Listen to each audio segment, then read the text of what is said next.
World's biggest astrology community in Tamil.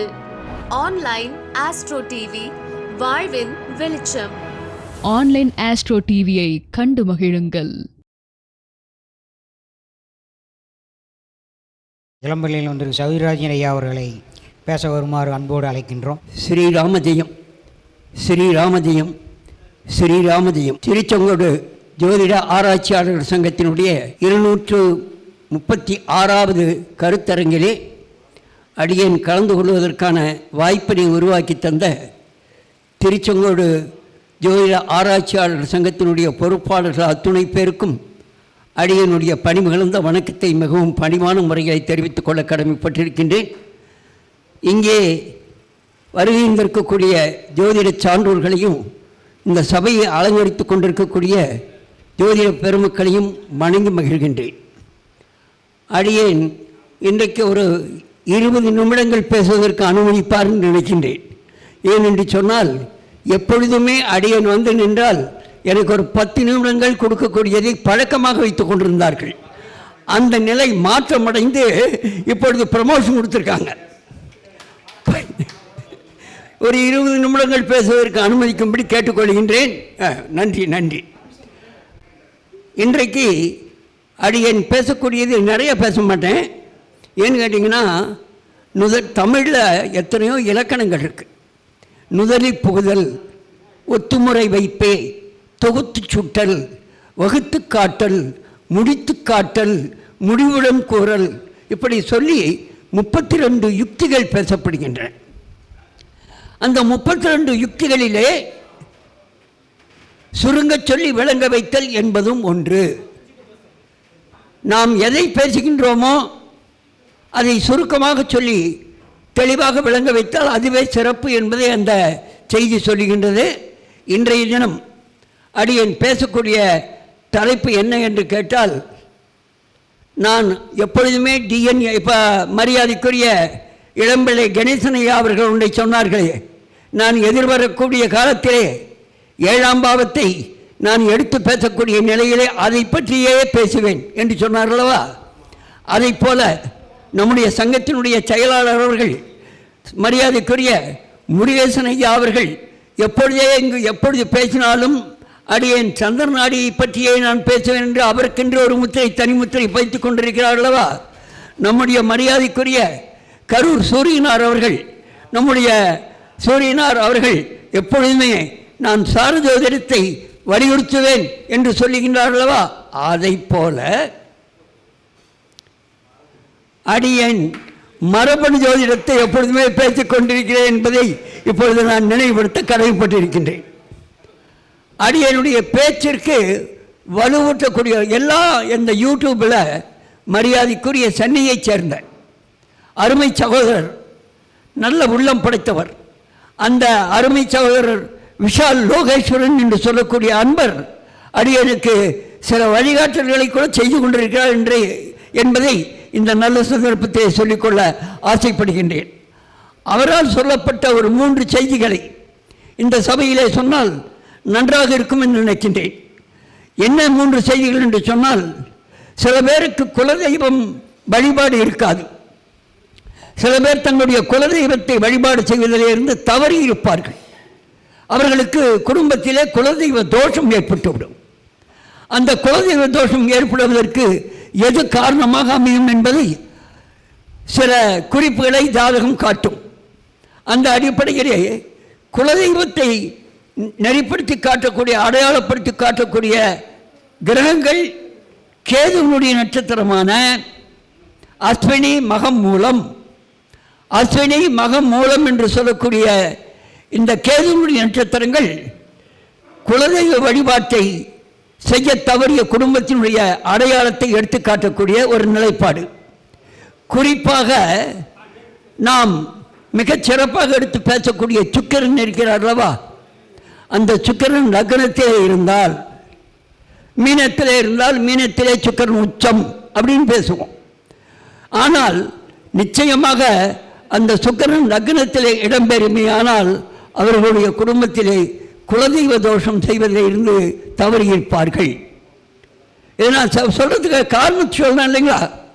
அதுக்கு என்ன காரணம்னு கேட்டிங்கன்னா, ஒவ்வொரு கிரகமும் பிறந்த நட்சத்திரம் உண்டு. ஒவ்வொரு கிரகமும் பிறந்த நட்சத்திரம் உண்டு. உதாரணமாக சூரியனை எடுத்துக்கொண்டால் சூரியன் பிறந்த நட்சத்திரம் ஹஸ்தம், சந்திரன் பிறந்த நட்சத்திரம் மிருகசீரிஷம், செவ்வாய் பிறந்த நட்சத்திரம் உத்திராடம், செவ்வாய் பிறந்த நட்சத்திரம் இதுபோல் ஒவ்வொரு கிரகங்களும், குரு பிறந்த நட்சத்திரம் பூசம், இது போன்று ஒவ்வொரு கிரகங்களும் பிறந்த நட்சத்திரம் இருக்கும் அல்லவா. அதை போல சுக்கிரன் பிறந்த நட்சத்திரம் மகம். இந்த மகம் எதை சுட்டி காட்டுகிறது என்று சொன்னால், குலதெய்வ தோஷம் ஏற்படுத்தக்கூடிய நிலைப்பாட்டை சுட்டி காட்டக்கூடியது. இந்த குலதெய்வ தோஷம் என்பதை வழிபடியாக 7 தலைமுறைகள் தொடர்ந்து வழிபட்டு கொண்டு வந்திருக்க வேண்டும். சும்மா நேற்றுக்கு என்னுடைய குலதெய்வம் இது, எனக்கு ஏழுமலையான் திருப்பதி இதுதான் என்னுடைய குலதெய்வம், திருச்செந்தூர் முருகன் தான் என்னுடைய குலதெய்வம்லாம் சொல்ல முடியாது. ஏன்னு சொன்னால் அது இஷ்ட தெய்வங்கள். நாமெல்லாம் வலிந்து அவர்களை எல்லாம் வழிபடக்கூடிய அந்த தெய்வங்கள், அவர்களெல்லாம் நமக்கு குலதெய்வம் ஆகாது. நம்முடைய குடும்ப முன்னோர்கள், நம்முடைய குடும்பத்தின் வழிவந்த முன்னோர்கள் 7 தலைமுறையைச் சேர்ந்தவர்கள் தொடர்ந்து எந்த தெய்வத்தை வழிபட்டு கொண்டு வந்தார்களோ அதுதான் நம்முடைய குலதெய்வம். ஆகையினால அந்த குலதெய்வத்தை வழிபட வேண்டியது நம்முடைய அனைவருடைய கடமை என்று சொல்லிக்கொண்டு, அடுத்ததாக முன்னோர் வழிபாடு செய்ய தவறிய குடும்பம் எது? நாம் சொல்கிறோம், இறந்து விட்டால் நாம் தனுஷ்டா பஞ்சமி, வீடு மூடல், ஏதோ நம்மளாம் சொல்லி பார்த்துட்டு தான் இருக்கோம். இருந்தாலும் கூட இந்த முன்னோர் வழிபாட்டை செய்ய தவறிய குடும்பத்தினுடைய அமைப்பிலே இருக்கக்கூடிய ஜாதகம் எப்படி இருக்கும்? இந்த முன்னோர் வழிபாட்டுக்கு என்ன காரணம்னா, ராகுனுடைய கர்ம பதிவை கொண்ட குடும்பம் முன்னோர்கள் வழிபாட்டை செய்ய தவறிய குடும்பம். ஒவ்வொரு கிரகத்துக்கும் கர்மப்பதிவை வழங்கக்கூடிய நட்சத்திரங்கள் உண்டு. சூரியனுக்கு ஒரு 4 நட்சத்திரங்கள், சந்திரனுக்கு ஒரு 4 நட்சத்திரங்கள், செவ்வாய்க்கு ஒரு 4 நட்சத்திரங்கள். அதை போல மற்ற பிற கிரகங்களுக்கு கேதுவை நீக்கி பிற கிரகங்களுக்கெல்லாம் 3 நட்சத்திரங்கள் கர்மப்பதிவாக சொல்லப்பட்டிருக்கின்றன. இப்பொழுது ராகுவுக்கு கொடுக்கக்கூடிய கர்மப்பதிவை கொடுக்கக்கூடிய நட்சத்திரங்கள் 3 நட்சத்திரங்கள், பூசம், விசாகம், சதயம். இந்த பூசம், விசாகம், சதயம் என்று சொல்லக்கூடிய இந்த 3 நட்சத்திரங்களும் ராகுனுடைய கர்மப்பதிவை கொடுக்கக்கூடிய நட்சத்திரங்கள். ஆக ஒருவருடைய ஜாதகத்திலே லக்னத்திலே குரு இருந்தால், அந்த லக்னத்திலே குரு இருந்தால் அந்த குடும்பத்திலே முன்னோர்கள் செய்த இந்த வழிபாட்டை செய்ய தவறியதை நினைவுபடுத்துவதற்காக பிறந்த குழந்தை என்று நினைக்க வேண்டும். ஒரு குழந்தை பிறந்திருக்குங்க, அந்த பிறந்த குழந்தைக்கு லக்னத்திலேயே குரு இருக்கு. அந்த லக்னத்திலேயே இருக்கக்கூடிய குரு நமக்கு எதை சுட்டி காட்டுகிறது என்று சொன்னால், இந்த குழந்தை பிறந்ததன் காரணமாக நம்முடைய குடும்பத்திலே முன்னோர்கள் வழிபாட்டை செய்ய தவறிவிட்டோம் என்பதை சுட்டி காட்டுவதற்காக அந்த லக்னத்திலே இருக்கக்கூடிய குரு நமக்கு எடுத்துக்காட்டும். ஏதோ நான் தப்பாக பேசணும் கூட இருக்குது. அதனால் கணேசன் ஐயாவும் நம்முடைய விஜயன் ஐயாவும் ஏதோ பேசிகிட்டு இருக்காங்க, மற்றவங்களாம் கூர்ந்து கவனிச்சிட்டு இருக்கிறாங்க. ரொம்ப நன்றி. ஏன்னா பரவாயில்ல, இருக்கட்டும், நான் எல்லாத்தையும் கவனித்து தான் பேசுவேன். ரைட், நன்றி. ஏன்னா அதே மாதிரி லக்னத்திலே குரு இருந்தால் முன்னோர்கள் வழிபாட்டை செய்ய தவறிய குடும்பம். அதற்கு காரணம் நான் முதலே சொன்னேன், ராகுனுடைய கர்மப்பதியை அந்த முன்னோர்கள் வழிபாடு செய்ய தவறியதை சுட்டி காட்டும் என்று சொன்னேன். இந்த லக்னத்திலே இருக்கக்கூடிய குரு பிறந்த நட்சத்திரம் பூசம். அந்த பூசம் ராகுனுடைய கர்மப்பதிவை கொண்டது.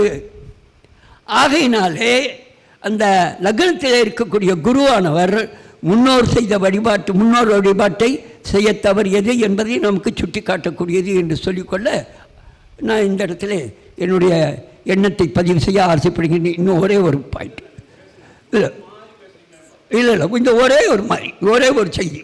இந்த செய்தி என்னன்னு கேட்டிங்கன்னா, கன்னிப்பெண் தோஷம் சில குடும்பத்தில் என்ன பண்ணுவாங்கன்னு கேட்டிங்கன்னா, சில குழந்தைகள் பருவமடையக்கூடிய பக்குவத்திலே ஒரு அம்மை போட்டியோ, சிலது ஏதாவது நோய்வாய்ப்பட்டோ, இந்த பருவமடையக்கூடிய அந்த பருவத்திலே இறந்து விடுவார்கள். அந்த இறந்து போன அந்த குடும்பத்தில் இருக்கக்கூடிய அந்த குழந்தைக்கு வழிபாட்டை எப்படி செய்வார்கள் என்று சொன்னால், முன்னோர்கள் வழிபாட்டை செய்வதைப் போல திதி கொடுத்து வழிபட மாட்டார்கள்.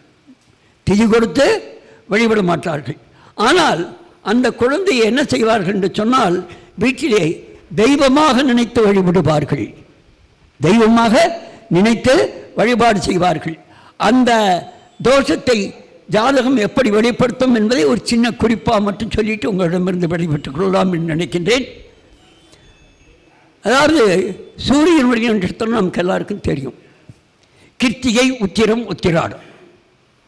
இந்த கிருத்திகை, உத்திரம், உத்திராடம் என்று சொல்லக்கூடிய இந்த 3 நட்சத்திரங்களும் சூரியனுடைய கர்மப்பதிவை கொண்டது. சூரியனுடைய கர்மப்பதிவல்ல, சூரியனுடைய கிரகத்திற்குரிய நட்சத்திரங்கள். அதில் இந்த உத்திராடம் என்று சொல்லக்கூடிய நட்சத்திரம் இருக்கிறது அல்லவா, இந்த சூரியனுடைய நட்சத்திரம். அந்த உத்திராடம் என்று சொல்லக்கூடிய நட்சத்திரம் செவ்வாய் கிரகம் பிறந்த நட்சத்திரம். ஆகையினாலே இந்த செவ்வாய் லக்னத்திலே இருந்தால் எல்லாருக்கும் இருக்குன்னு சொல்ல முடியாது. அந்த தோஷம் உள்ள குடும்பத்தில் இந்த செவ்வாய் இருக்குது சார், என் லக்னத்திலே செவ்வாய் இருக்குது, எனக்கு குலதெய்வ தோஷம்னா அப்படி எடுக்கக்கூடாது.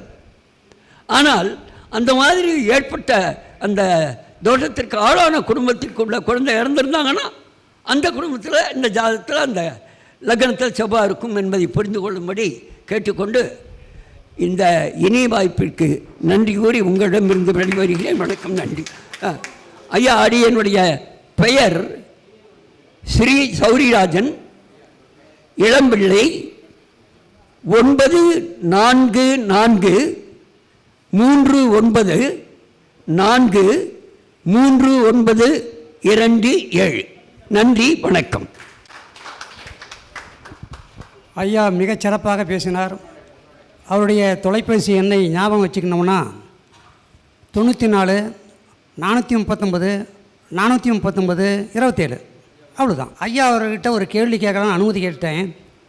இந்த 81 வயசுலேயும் இவ்வளோ கம்பீரமாக நினைவாற்றலோடு பேசுகிறாருன்னா இவருக்கு உண்டான குரு யார் அப்படின்னு உங்கள் சார்பாக நான் கேட்கணும்னு ஆசைப்பட்றேன். அவர் 10 ரத புத்திரன் என்ற வார்த்தையை கையாண்டார். 10 ரதம் என்று சொன்னால் தசரதன். ரதம் 10 அப்படின்னு சொன்னால் தசரதன். தசரதனுடைய மைந்தன், தசரதனுடைய மைந்தன் புத்திரன் ஸ்ரீ ராமச்சந்திரமூர்த்தி. அவருடைய பக்தன் அடியன்.